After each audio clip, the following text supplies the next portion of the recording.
Hey, this is David with the Shepherd School, and today I want to show you another Lindsay reprint.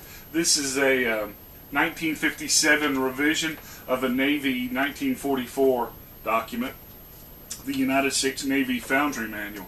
And basically what this book is a textbook, a field manual of foundry work, how to recreate parts on board ship.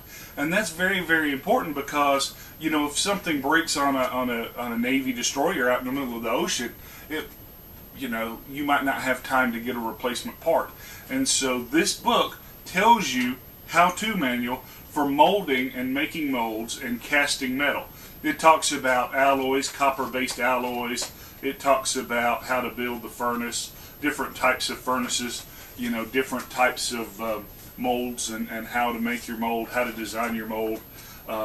Very technical, but because it's a military manual, you know, military manuals, you know, the common theme is they're written for a 5th grade reading comprehension level, because you never know the type of person, the education level of the person that's going to read the book, and that's especially true for the Navy, right?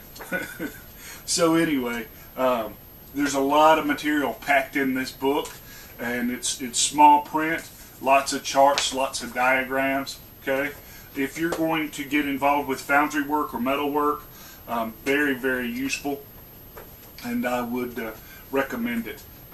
It is a little more technical than the Gingery series, and you know, they don't talk as much about the why because it's designed, you know, for the how. Okay, so I would recommend this book as an addendum to the Gingery series or other casting books, if you're into that sort of thing. So anyway, until next time, you can always catch us online at prepperbookshelf.com.